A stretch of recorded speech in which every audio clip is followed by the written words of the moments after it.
உலகின் ஒரே பகுத்தறிவு நாளேடு விடுதலையில் வந்துள்ள இன்றைய முக்கிய செய்திகளை பார்க்கலாம்.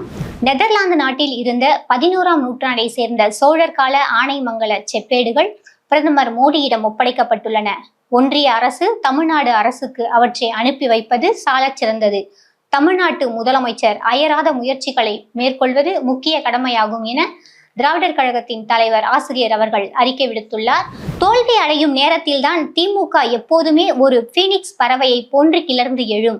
இப்போது ஸ்டாலின் ஆட்சிதான், மீண்டும் நாம் தான் ஆட்சிக்கு வருவோம் என்ற நம்பிக்கையோடு பணியாற்றுங்கள் என தஞ்சாவூரில் நடைபெற்ற சட்டமன்ற உறுப்பினர் பூண்டி கலைவாணன் இல்ல திருமண விழாவில் கலந்து கொண்டு திராவிட முன்னேற்ற கழக தலைவர் மு.க.ஸ்டாலின் தெரிவித்துள்ளார்.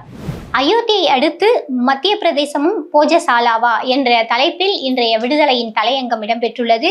அயோத்தி வழக்கின் தீர்ப்பை மேற்கோள் காட்டி மத்திய பிரதேசத்தின் தார் மாவட்டத்தில் உள்ள வரலாற்று சிறப்புமிக்க போஜசாலா வளாகம் தொடர்பாக உச்சநீதிமன்றம் வழங்கியுள்ள தீர்ப்பு நாட்டின் மதசார்பின்மை மற்றும் அரசியலமைப்பு சட்டத்தின் பாதுகாப்பு குறித்த புதிய விவாதங்களையும் கவலையையும் எழுப்பியுள்ளது.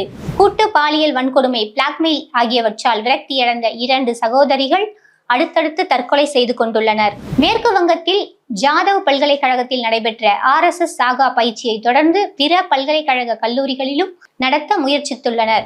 காங்கிரஸ் தலைமையிலான ஐக்கிய ஜனநாயக முன்னணி அரசாங்கத்தின் 20 உறுப்பினர்களை கொண்ட அமைச்சரவை பட்டியலை முதலமைச்சர் VD சதீஷன் வெளியிட்டுள்ளார். கேரள அமைச்சரவை இன்று பதவியேற்கிறது. கங்கை நதியில் அசைவ கழிவுகளை வீசுவது மத உணர்வுகளை புண்படுத்தக்கூடும் என அலகாபாத் உயர்நீதிமன்றம் கருத்து தெரிவித்துள்ளது. உச்சநீதிமன்றத்தின் அனுமதிக்கப்பட்ட நீதிபதிகளின் எண்ணிக்கை 37ஆக உயர்த்தினார் குடியரசுத் தலைவர் திரௌபதி முர்மு.